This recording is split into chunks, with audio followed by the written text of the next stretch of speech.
Hi, good morning. Happy December 11th. We are still without internet, but we are still vlogmasing.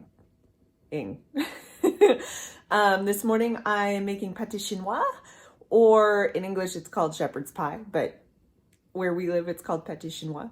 I make my shepherd's pie a little differently than how it's traditionally made. Traditionally, I think it's just ground beef and creamed corn with mashed potatoes on top.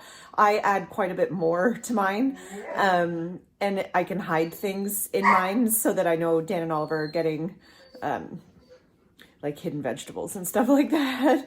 So yeah, that's what we're doing this morning, and then I'm heading to work this evening. Here we go. Okay, so we have our peeled, cubed, washed potatoes. I know some of them are looking a little brown, so that's why we're cooking them today. And we're gonna put them in a pot of boiling water, and that will become our mashed potato topping. Okay, in the frying pan I have some ground beef and some ground pork. Usually I just use ground beef, but we had both in the freezer that needed using up. Okay, so this is where my recipe tends to differ from a traditional pâté chinois recipe or shepherd's pie recipe, is I add tomatoes to mine to make it really saucy. So I've just added a can of diced tomatoes. And then today's vegetable is, we had frozen green beans. It's really whatever frozen vegetables we have at the time. So right now we have frozen green beans, so I threw that in. And I just seasoned everythh with some more salt and pepper and some garlic powder. Now what I do is, see how there's all this soupy mess down at the bottom? To thicken it, I use a combination of chia seeds, and I also use quinoa.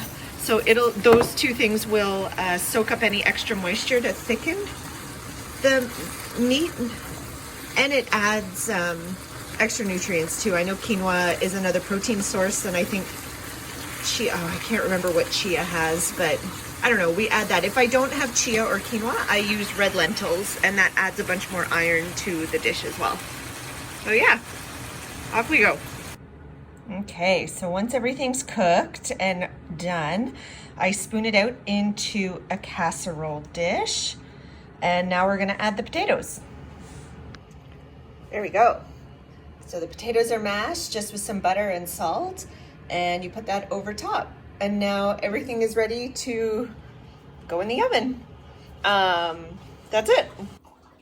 Okay, so that's how you make shepherd's pie, or my version of shepherd's pie.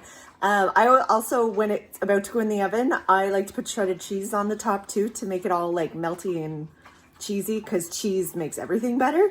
So that is going to be ready for when Dan and Oliver get home. So all they have to do is throw it in the oven, heat it through, and that's it. I made a little mini version in a Tupperware for me to take to work tonight, so I will have some for my supper. And then I have some extra filling left. It can just go in a Ziploc bag in the freezer for next time. So thanks for stopping by, guys. See you tomorrow.